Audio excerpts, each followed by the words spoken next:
Switch my heater off quickly. Hello everybody. So today is a very sad day because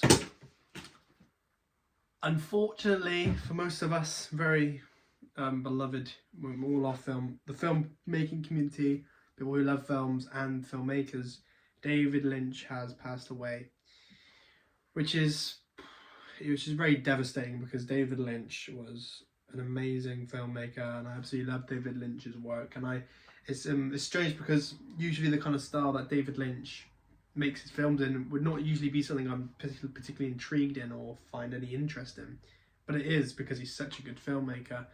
And I'm very devastated that he has passed away. And I just want to basically speak about some of his work in this video today, just in honor of David Lynch, really. I mean, I haven't watched too many of his films, but I am aware of his style. You know, I'm aware of what he does in terms of Lynch and everything. The two films I have watched from David Lynch is Eraserhead and Mulholland Drive. Now, I've watched quite a few films, and Eraserhead is still the most disturbing film I've ever watched, ever. I'm not just saying that just in terms of speaking about, you know, praising David Lynch or anything like that. I generally mean this. Eraserhead, in my whole 19 years of existence, is the most disturbing film I have ever watched in my entire life. That film is terrifying. It's not terrifying, it's disturbing. I watched that thinking, what the fuck? Something is wrong. Something is wrong with David Lynch. Because that film was something else. I mean, Jesus Christ. Yeah, that was an incredibly disturbing film. Why, you may ask? Well, there's one thing I know about David Lynch. He knows how to... His films are obviously very abstract. They don't particularly make sense in the films I've watched. Most of them don't really make sense. I think the only ones that kind of do make sense would be Elephant Man, maybe, you know, Twin Peaks as well. But most of them are very subjective. They're very heavily artistic. They are very stylized in the sense of David Lynch's dreamy look, which I'm a huge fan of, which is that kind of high key, soft lighting, the use of like the camera movement as well, and how he kind of puts us in perspective. People's like eyes are kind of in the perspective. The cameras are perspectives, almost like a POV, but it's not a POV, but it's similar to that. And that's what makes us feel like we're in a dream, in this kind of weird, dreamy state, which most of his films are heavily reliant on, because he particularly had lots of ideas, lots of random ideas, and he is very much a daydreamer, and that's kind of how he made his films, is through daydreaming and catching ideas and basically making something very abstract. And the reason to why Richard makes something very abstract was solely based on it being a different experience to somebody else, and it being something somebody else would create a different story in their head. There's an interview with him where he was saying, oh, if you have a painting and someone walks up to the painting, and it's a rose, they'll say, oh, it's a really nice pretty rose. But then if somebody else walks to the, well, he didn't say this word by word, but he basically said if someone comes up to a painting and sees it, they're going to have, and the next person comes, and the next person comes, everybody's going to have a kind of different interpretation. And that's kind of what David Lynch film is all about. It's very abstract most of the time, and it's very dreamlike. It's quite disturbing. It's usually quite scary, very creepy, quite quite sick, quite, you know, disgusting. It's not particularly pleasant, his films, but they make you feel very strong emotions, and they make you feel incredibly disturbed and uncomfortable in a good way. But the thing is I particularly don't like those films where it's just a complete abstract film. And this is why I think David Lynch is such a, well, this is why I like David Lynch, because particularly abstract films and films that are very out there don't particularly have a narrative. It annoys me because I'm quite a logical person, and I like stories, and I like fulfilling stories. I like stories that have a beginning and an end. You know, I like a strong narrative that makes sense. A lot of films go completely against that convention, For example, and I don't particularly like many of them. The Lighthouse, I was not a fan of The Lighthouse because of that. I was not a... I'm trying to think of another film where I watched and I wasn't particularly a massive fan of that was super abstract. Let me think. I might have to cut this. There we go. Sorry. As I literally went to go on my app, I didn't see anything, but as I was about to go on my app, it came to me. I'm not a big fan of the Greek director Yorgos Lanthimos. I really did not like The Lobster. Lobster wasn't actually too bad. Well, I still wasn't a fan of it.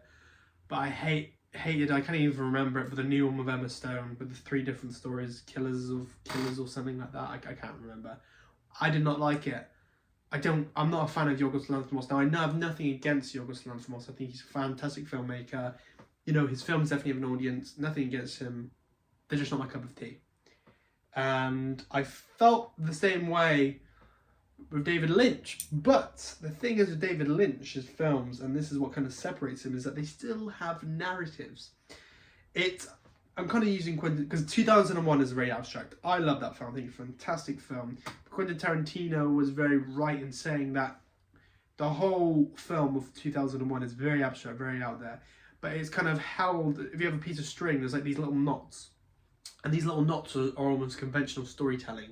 So it's not completely abstract where we don't know, where it's just like, what the hell is this?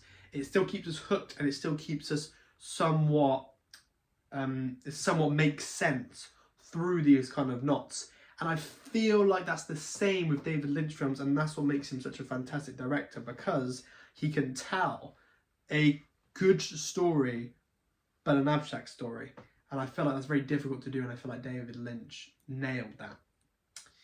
So Razorhead, as I said, was the most disturbing film I've ever watched, and it was because of the sound design was one of them. The sound design was amazing in that film. The kind of use of sounds I've never heard before, and sounds that made me feel incredibly uncomfortable. Sound design, I think the sound in that film is probably the biggest one. Second thing is just how disturbing it is. The visually disturbing things. There's just a lot of disturbing things. The alien baby, the chicken dinner scene when he's walking through the industrialization. I think the fact that there's no civilization at all, like we don't see any other people. I think there's like 5 characters in a matter of 1 hour and 30, and most of it is set in the apartment. And that also is very clever directing as well from David Lynch, because we are in for an hour and a half in this room, in this kind of little apartment. And it's not changing location, nothing, and we're still hooked and we're still entertained, or at least I was. The film was basically, I don't know if this is a fact, but came from David Lynch's fear of becoming a dad, and that's basically how the film was born. And I watched that, and again, but I did like it, and I think at the first I was a bit confused. I was like, what the fuck? But then I kind of liked it, and I was thinking about it a few days after, and I was like, you know, this film had something to it. Now, I mean, you could also talk about Mulholland Drive as well. That was a really good film. The ending, now that was very abstract, but most of the film was very intriguing, and I feel like it shouldn't have been intriguing. I feel like, I don't know, that the film was, to me, I was like, this is quite a boring story. It's like nothing really much is going on. But again, I was just engrossed in the film. I was entertained by the film because it's just because David Lynch was so good. It just, I don't know, keep me intrigued through the use of abstractions and linear narratives. I mean, I love this. Everyone likes the diner scene where the kind of camera's being really weird, and the guy explains. I'm not going to spoil it too much, but the guy explains a fear, and he goes to explore that fear. And it's only like a 5-minute scene, but it's amazing. I particularly love the shot of Lost Highway as well. At the beginning scene, the dum dum dum, and the yellow lines going down. It's kind of the shot I replicated in my film. Because of Lost Highway, because of Shallow Grave, those 2 films were the motives to that shot. But yeah, David Lynch will always be a phenomenal director, and I'm very sad that he's gone, because his films are so unique and so original. And that's what we kind of need in the industry now. And the fact that he's gone, there won't be that anymore. But it is kind of spooky now, because there will be a new wave of filmmakers. I mean, there will be a new wave of filmmakers, because all the great filmmakers, you know, are getting old. You know, think about the movie brats. Just think about all the big stars in 70s, 80s, 90s. They're getting on. It's going to be a new wave. And there's a few people already now who are doing very well. I'm fans of Greta Gerwig, Robert Eggers, Christopher Nolan. Christopher Nolan has still got quite a lot of time. You know, there's a few very kind of commercial big directors. I think they're definitely going to be on the last films. Ridley Scott's going to be, Martin Scorsese, Steven Spielberg, Francis Ford Coppola, Robert Zemeckis. The list goes on in terms of the real big American movie brats. Quentin Tarantino. So there's going to be a stop to it, and that's kind of the same thing with the 50s and 60s, with all the big people from, you know, Billy Wilder, Alfred Hitchcock, all just the big people were all just, you know, dying, and that's what born the movie brats in the 70s, all these young American filmmakers. So, Bong Joon-ho as well, I think that's how you say his name. Hopefully I didn't mispronounce that, but he's a fantastic director as well. So, I think this is the start of one of the greats going, unfortunately, and it is really sad. It was very, very unexpected as well, but I am a big fan of David Lynch, and just to end on this video as well, I've kind of talked about David Lynch and his style and everything, and I mean, the main thing that makes David Lynch so good is just his unique and original approach to everything, and how he just doesn't give a shit. I like how he just doesn't give a shit about his stories. He doesn't care what kind of people think. I would. I think a lot of people would if they were making that kind of film, be like, shit, if I put this out, people are going to think I'm very sick-minded.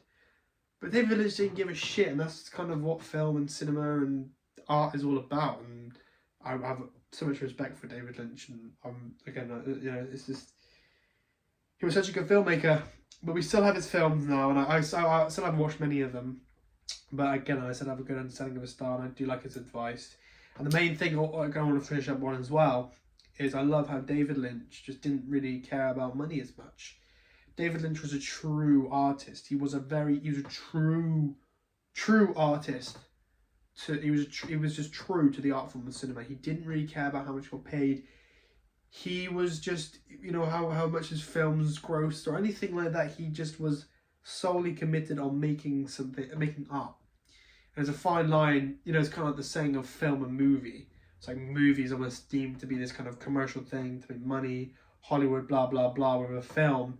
It's more of an artistic approach, it's more independent, it's more creative, more unique. Particularly people in that industry, in terms of film critics, filmmakers, have a particular admiration for it. And I think it's safe to say that David Lynch's film, every single one of his films were films, apart from one, which was June, which was a movie, I would say, and David Lynch regrets making that movie, sorry. I mean, in terms of the film movie, they do mean the same thing, but it's just a good reference point. So yeah, David Lynch made them because of art. He made them because he just wanted. He came from an art background in terms of paintings and everything. So yeah, it's sad to see David Lynch go, but his films will always be loved. He got 78 as well, which is a pretty decent age considering that guy smoked a heck of a lot. So yeah, guys, that's pretty much it for this video. I don't know what I'll post next, but that's it really. I'll probably buy a masterclass for this. It's David Lynch masterclass now, because masterclass is really good for all the filmmakers and everything. But goodbye, everyone, and rest in peace, David Lynch.